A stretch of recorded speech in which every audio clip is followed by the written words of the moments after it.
آج ہمیں کہا جا رہا ہے کہ ہم اپنے امام معصوم کے ساتھ علیہ السلام نہ لگائیں، جبکہ ہمارے معصوم اماموں کو اللہ تعالیٰ نے جو عظمت اور شان عطا کی ہے کہ ہمارے پانچویں معصوم امام محمد باقر علیہ السلام فرماتے ہیں کہ اللہ نے جو علم مجھے دیا ہے، اگر وہ لوگ تحمل کرنے کے قابل ہوتے تو میں دین اسلام کو، شریعت کو کلمہ صمد سے پھیلاتا۔ لیکن آپ فرماتے ہیں کہ جس طرح میرے جد علی ابن ابی طالب کے علم کو لوگ تحمل نہیں کر پائے، اسی طرح میرے پاس بھی ایسے افراد نہیں ہیں جو میرے علم کو برداشت کر سکیں، میرے علم کو اٹھا سکیں، اس کو تحمل کر سکیں۔ آپ کے زمانے میں اہل بصرہ سے ایک عالم، ایک فقیہ آپ کی خدمت میں آیا اور اس نے آ کر کہا کہ میں بڑے بڑے فقہاء کے پاس بیٹھا، ابن عباس جیسے فقیہ کے سامنے بیٹھا، لیکن کسی کے سامنے بیٹھ کر میرے دل میں اضطراب پیدا نہیں ہوتا، بے چینی نہیں ہوتی کہ جو آپ کے سامنے بیٹھ کر ہوتی ہے۔ آپ نے فرمایا کہ جب تم ہمارے سامنے ہوتے ہو تو ولایت کے بلند ترین گھر میں ہوتے ہو۔ آپ دیکھیں کہ ہمارے اماموں کی شان، ان کا رعب و دبدبہ جو اللہ کی طرف سے انہیں مقام ملا ہے۔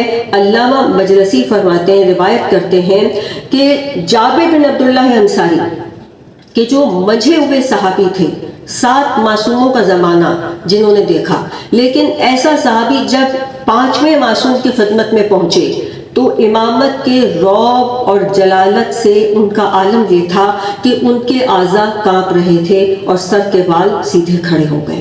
یہ ہمارے معصوم اماموں کی شان ہے۔ ہمیں کہا جاتا ہے کہ کسب علم کرو، لیکن علم حاصل کرنے کے لیے دروازہ صحیح ہونا چاہیے۔ دیکھیے، وسعت علم کے لیے کہا گیا کہ وسعت علم آپ کے پاس ہونی چاہیے اور وہ کتابیں پڑھنے سے آتی ہے۔ اگر آپ 3-4 صفحے ہر روز ایک کتاب کے پڑھیں گے تو 1 سال کے بعد آپ محسوس کریں گے کہ آپ کے وجود میں روح کا وزن بڑھ گیا ہے۔ جی ہاں، جس طرح کھانے پینے سے جسم کا وزن بڑھتا ہے، اسی طرح کتابیں پڑھنے سے روح کا وزن بڑھتا ہے۔ آپ محسوس کریں گے کہ آپ کے وجود میں اخلاق بڑھ گیا ہے، آپ کے وجود میں شعور جو ہے وہ بڑھ گیا ہے۔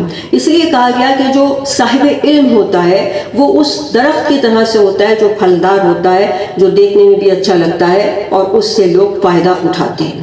لیکن جس کے پاس علم نہیں ہوتا وہ خشک درخت کی طرح سے ہوتا ہے کہ جس کے اوپر پھل بھی نہیں ہوتے اور جو دیکھنے میں بھی اچھا نہیں لگتا۔ آپ کو معلوم ہے کہ قارون کو 2 قسم کے لوگ دیکھ رہے تھے۔ ایک وہ تھے جو دنیا کے دل دادا تھے، جن کی نظر میں دنیا ہی سب کچھ تھی۔ وہ کہہ رہے تھے کہ کاش یہ قارون کا خزانہ ہمارے پاس ہوتا۔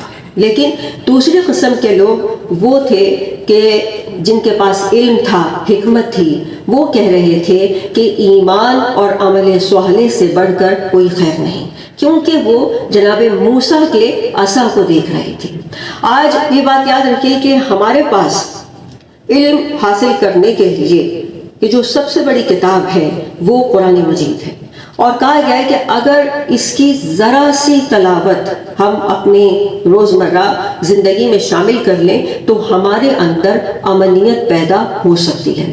جاپان میں باقاعدہ ریسرچ ہوئی ہے، سائنسدانوں نے ریسرچ کی ہے کہ تلاوت قرآن جب کی گئی تو پانی کے مالیکیولز بیسٹ فارم میں آ گئے اور ہمارے جسم میں 70% پانی پایا جاتا ہے۔ یعنی اگر ہم تلاوت قرآن اپنی زندگی میں شامل کر لیں تو ہمارے وجود میں پازیٹیو انرجی آ سکتی ہے، جس کی ہمیں اس وقت بہت ضرورت ہے، اور ہمارا وجود نورانی ہو سکتا ہے، ہمارا چہرہ روشن ہو سکتا ہے۔ یاد رکھیے کہ ہمارا اصل اثاثہ جو ہے وہ علم ہے، اور جس علم کی شاخیں در آل محمد سے پھوٹیں اس کے اصل وارث ہم ہی ہیں۔ اور آج جس امام کی شہادت کا دن ہم منا رہے ہیں، اس امام نے دنیا میں اکیڈمی کی بنیاد رکھی، اور واقعات کربلا کے گواہ ہیں امام محمد باقر علیہ السلام۔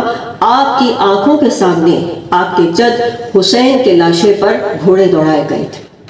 یہی وجہ ہے کہ جب آپ کی شہادت کا دن آیا تو آپ نے اپنے بیٹے سے کہا کہ میرا رخ کربلا کی طرف کر دو، اور کہا السلام علیکا یا ابا عبداللہ الحسین، اے غریب زہرا، اے قتیل نینوا، آپ پر میرا سلام ہو۔ دیکھیے امام جعفر صادق نے بڑی دھوم سے اپنے بابا کا جنازہ تو اٹھایا، لیکن میں کہوں گی کہ اے میرے مولا امام محمد باقر، آپ کا جنازہ اٹھا، آپ دفن بھی کیے گئے، آپ کو کفن بھی ملا، لیکن مولا کربلا میں کوئی نہ تھا کہ جو آپ کے بابا زین العابدین سے کہتا کہ یہ 2.5 گز کا کپڑا لے لو اور اپنے بابا کو کفن دے دو۔ 3 دن تک غریب زہرا کا لاشا میدان کربلا میں پڑا رہا۔ انا للہ و انا الیہ راجعون۔